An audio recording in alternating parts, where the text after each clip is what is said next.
Muy buenos días desde el Palacio de la Moneda con el informe diario sobre la pandemia, agradeciendo siempre a los canales de televisión que adhieren voluntariamente, agradeciendo a las radios de Archi y no Archi que adhieren, a los canales regionales también, a los periodistas que participan y a nuestro equipo de apoyo comunicacional de la Moneda. Observamos una evolución positiva en las cifras. El número de positividad de exámenes PCR a nivel nacional en los últimos 7 días ya está en el 22%. Sin embargo, hoy día la cifra de positividad de PCR bajó ya al 19%. Este es el promedio de 7 días, 22%, y hoy día, afortunadamente, gracias al esfuerzo de la población y de los agentes sanitarios, hemos llegado a un 19% de positividad en exámenes de PCR, reacción de polimerasa en cadena para detectar el virus, lo cual es bueno para el país, para la salud de nuestros habitantes y también para la vida de nuestros habitantes. Seguiremos trabajando, sin embargo, porque esto no significa que vamos a bajar los brazos. Seguiremos trabajando y seguiremos siguiendo las recomendaciones del Comité de Expertos en Pandemia, del Ministerio de Salud y de otras instituciones que quieran aportar cuando sea necesario avanzar en la estrategia que nos hemos fijado como gobierno para el ataque en contra del coronavirus. Debemos continuar con la estrategia de detectar, trazar y aislar. Es la mejor forma que nos permite evitar la diseminación del virus. Y esta cifra de hoy día, del 19% de positividad de los exámenes de reacción de polimerasa en cadena o PCR, nos alienta a seguir, obviamente, en esa línea. Y estamos yendo al territorio.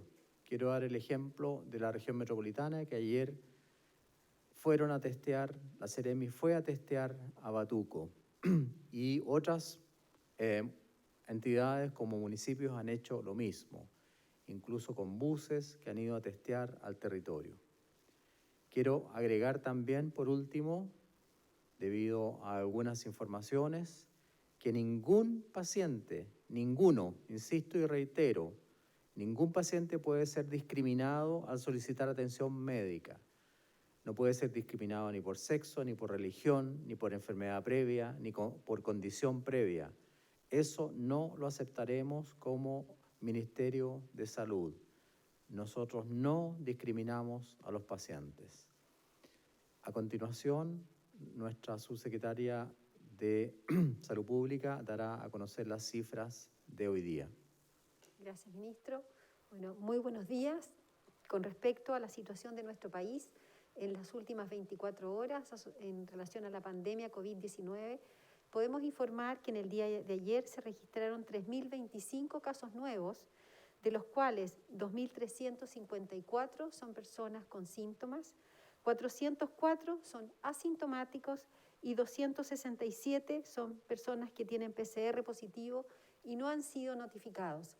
Aquí seguimos haciendo el llamado a los profesionales de salud de la importancia de notificar al Ministerio de Salud para poder hacer un seguimiento oportuno de aquellas personas confirmadas.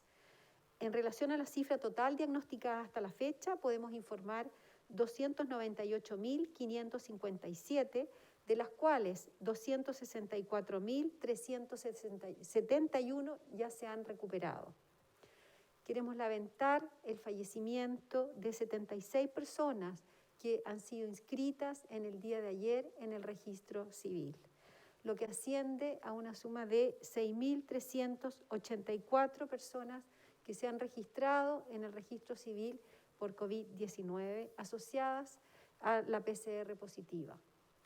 Con respecto a las personas hospitalizadas en unidad de cuidados críticos, 2.069 personas, de las cuales 377 se encuentran en estado crítico. En relación a la red de salud integrada COVID-19, Contamos con 351 ventiladores disponibles para toda aquella persona que lo necesite de Arica a Punta Arenas. Finalmente, en cuanto a la red de laboratorios COVID-19, que hemos venido fortaleciendo la red de laboratorios y lo vamos a seguir haciendo, ya contamos con más de 100 laboratorios registrados en el Instituto de Salud Pública para poder informar exámenes COVID-19.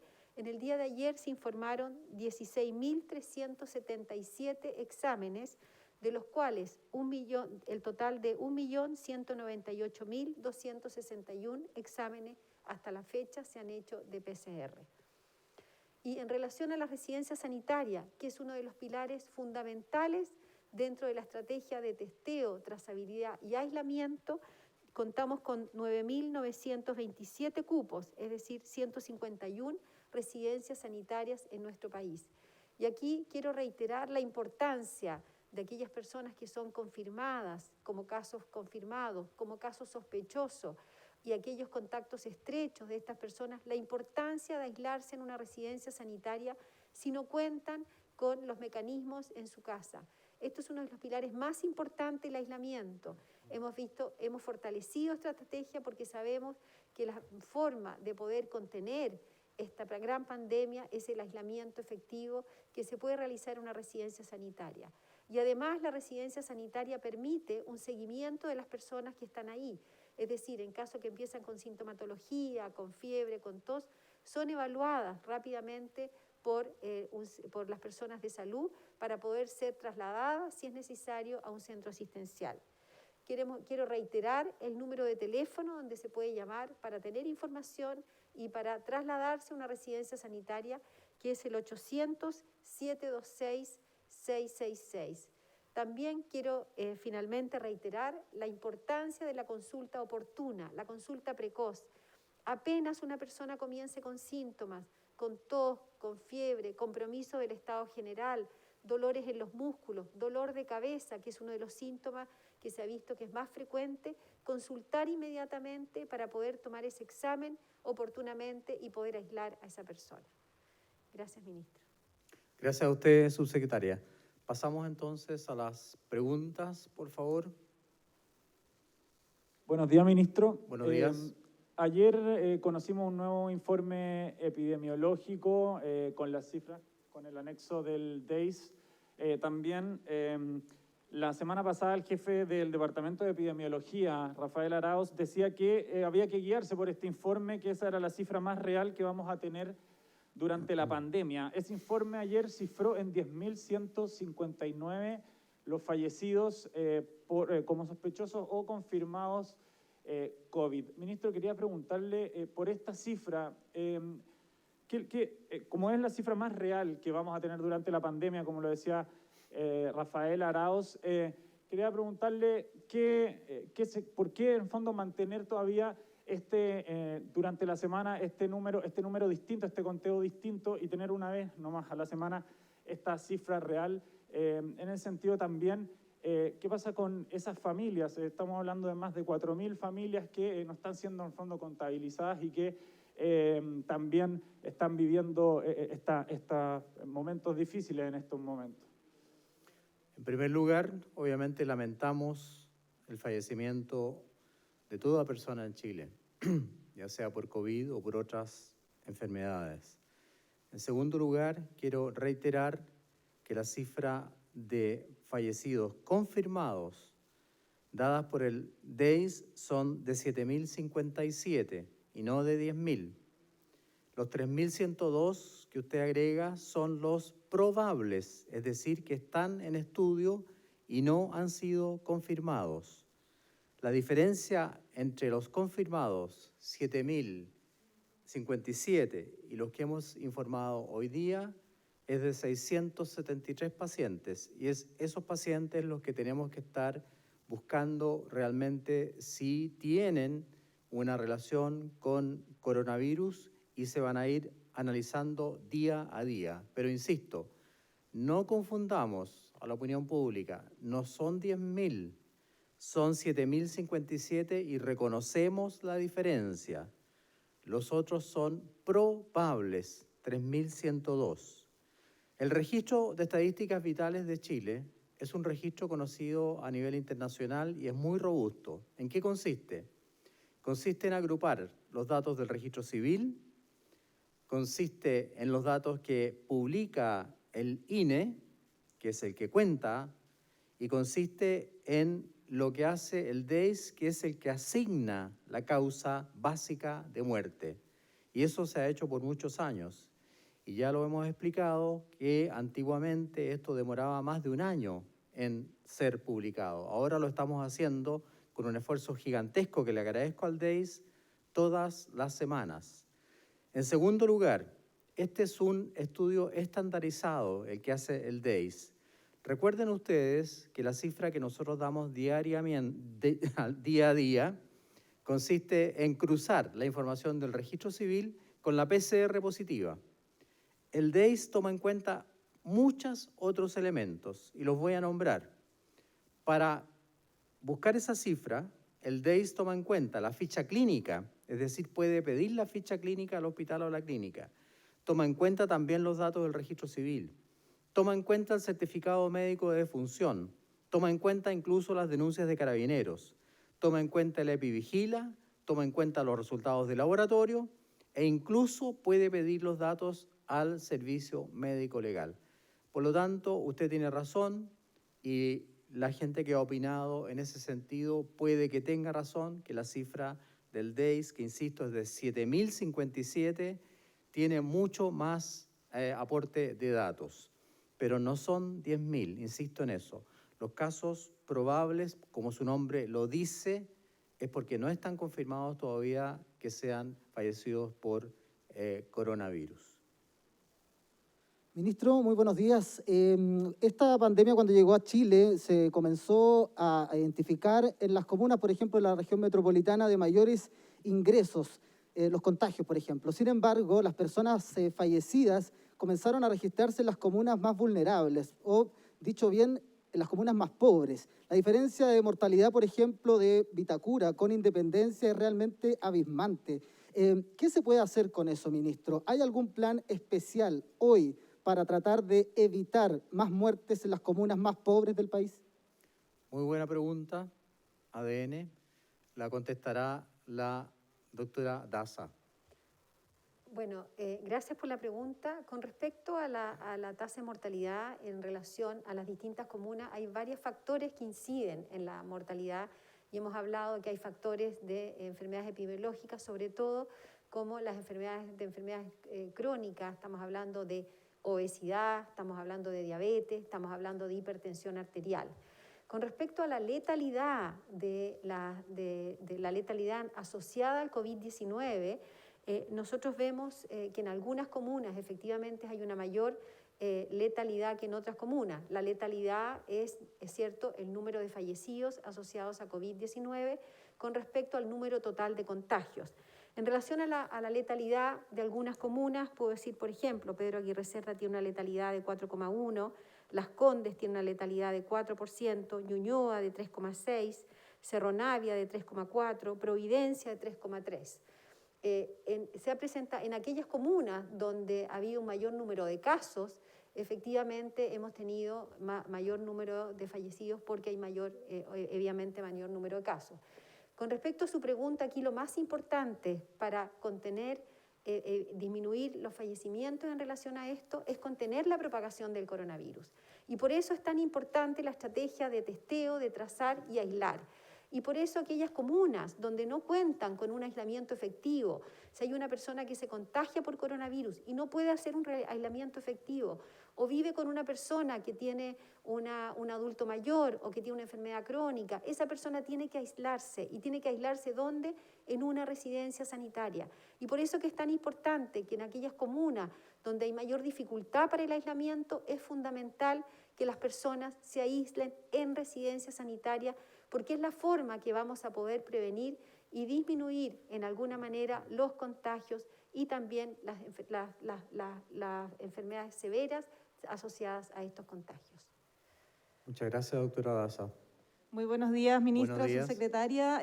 Plantearle dos consultas. Una tiene que ver con todos los daños colaterales, incluso enfermedades anexas que provoca el COVID-19. Hay un estudio internacional de la Sociedad de Endocrinología que señala que hay un aumento en la diabetes. Incluso señalan algunos expertos que se debería hacer un seguimiento preventivo, por lo menos durante 12 meses después de que un paciente COVID-19 supera la enfermedad, porque se ha detectado un aumento importante en la resistencia a la insulina y también en la diabetes. Y usted mismo señalaba, ministro, en la Comisión Investigadora COVID, la situación de la hipoxia silenciosa en algunas comunas de altura, que hace que algunos pacientes, cuando tienen síntomas, sea demasiado tarde. ¿Cómo se aborda también esa situación, quizás con seguimiento preventivo en aquellas ciudades que pueden presentar este tipo de casos?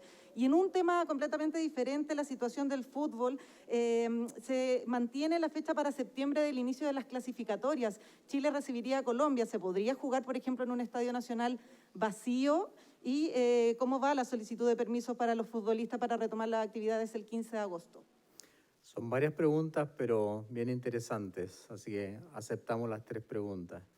En primer lugar, lo de la diabetes en aumento, ustedes deben saber que muchos virus, por ejemplo el virus de la papera, que ya casi en Chile no existe, u otros virus, son capaces de afectar las células beta del páncreas. Las células beta del páncreas son aquellas células que producen la insulina.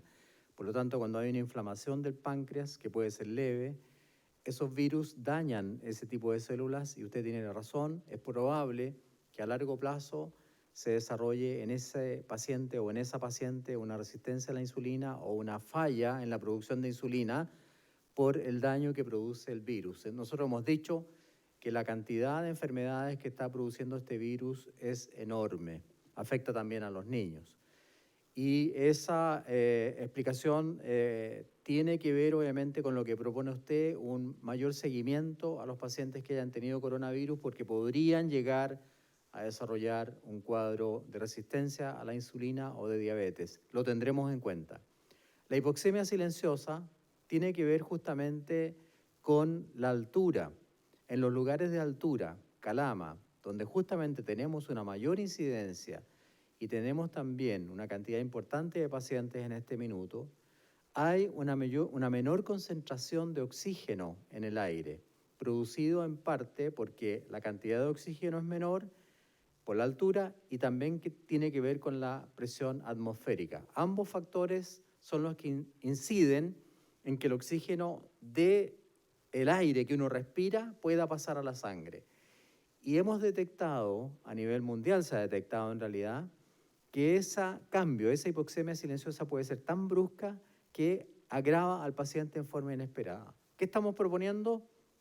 Que los pacientes sean monitorizados con oxímetro de pulso, es decir, una máquina muy pequeñita que se pone en el dedo, que calcula la frecuencia cardíaca y calcula la saturación de oxígeno de la sangre. O sea, te permite, sin pinchar, porque es a través de la piel, calcular cuánto oxígeno está saturando ese paciente. Y esa pregunta es muy importante porque si logramos implementar eso y vamos a partir con las residencias sanitarias, y hay varias comunas que lo están haciendo, cuando tú puedes colocarle al paciente, y esto lo puede ser el seguimiento de un kinesiólogo o la misma persona, y le estás midiendo la saturación, en el momento en que le baja la saturación y aparece la hipoxemia silenciosa, tiene que hospitalizarse de inmediato. Así de delicado es el tema y así de importante es detectar ese punto. Así que le agradezco mucho esa pregunta porque es una idea que hemos estado lanzando hace tiempo. Los saturómetros no son caros. Aquí, por ejemplo, las ISAPRES deberían repartir saturómetros a todos sus pacientes que tienen en domicilio. Sería una gran ayuda para evitar justamente que esos pacientes se agraven y lleguen al hospital. Así que apuesto por el uso masivo del oxímetro de pulso o saturómetro para detectar la hipoxemia silenciosa. Le agradezco la pregunta. La pregunta del fútbol la va a contestar la doctora Paula Daza. Bueno, en relación a las fechas de las actividades, la verdad que nosotros tenemos que seguir viendo cómo va evolucionando la pandemia en nuestro país. Hemos visto una evolución favorable en distintas comunas, hemos visto una disminución de la positividad, hemos visto que también el número de casos, particularmente en la región metropolitana, ha ido mejorando, pero no nos podemos adelantar a la fecha. Sí estamos trabajando con el Ministerio del Deporte para tener protocolos muy sólidos, rigurosos y seguros para cuando llegue el momento de iniciar una actividad, esos protocolos estén ya elaborados, estén validados por el Ministerio de Salud. Tenemos varios de esos protocolos que ya están validados para el momento oportuno poder tener esas actividades.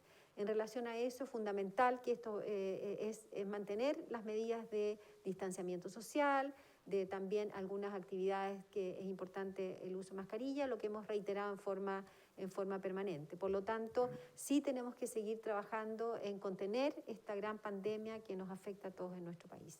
En ese punto quiero justamente agradecer la colaboración de la ministra del Deporte, quiero agradecer la colaboración del doctor Yáñez, quiero agradecer la colaboración de Erika Olivera y de Sebastián Keitel, porque todos han estado muy preocupados de este tema, pero tiene que ser muy bien protocolizado, como ha dicho la subsecretaria de Salud Pública. Seguimos a la siguiente pregunta.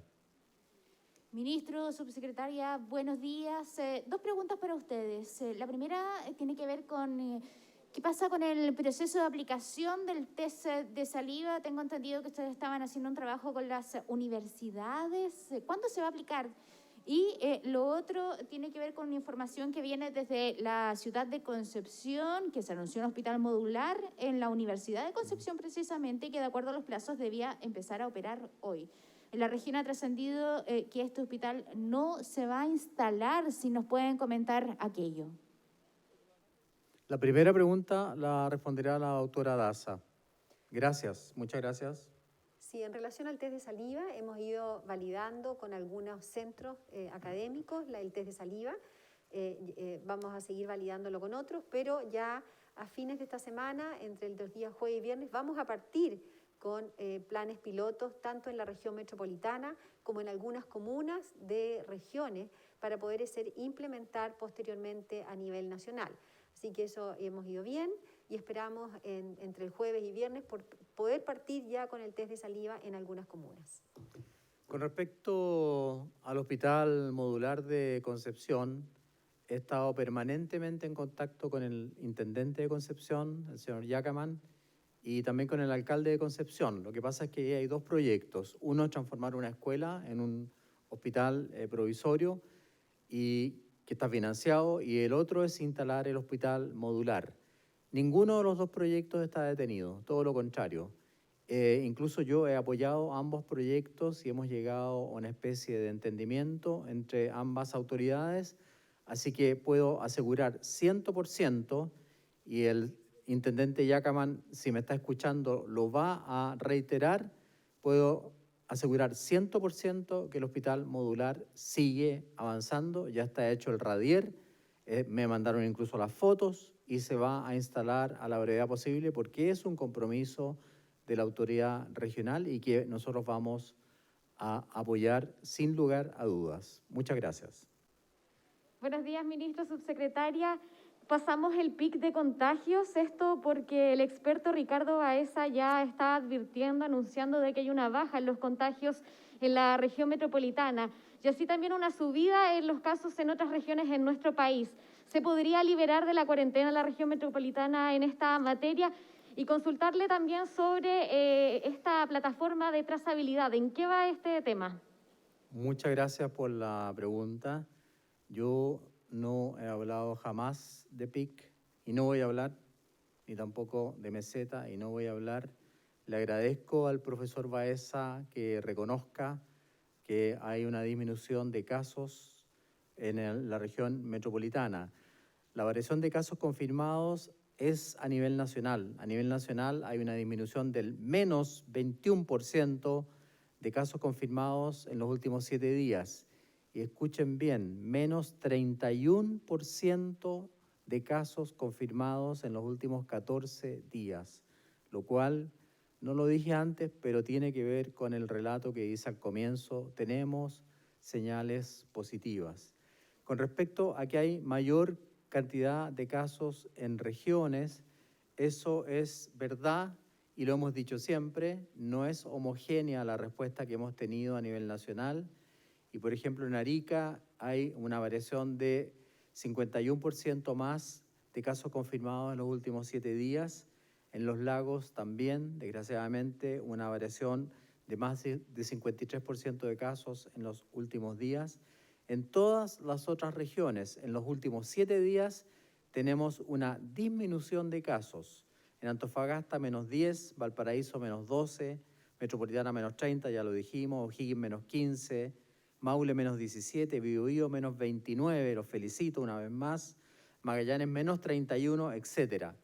Por lo tanto, no vamos a tomar por el momento ninguna medida con respecto a disminuir o cambiar o variar la cuarentena. Eso no me corresponde anunciarlo a mí.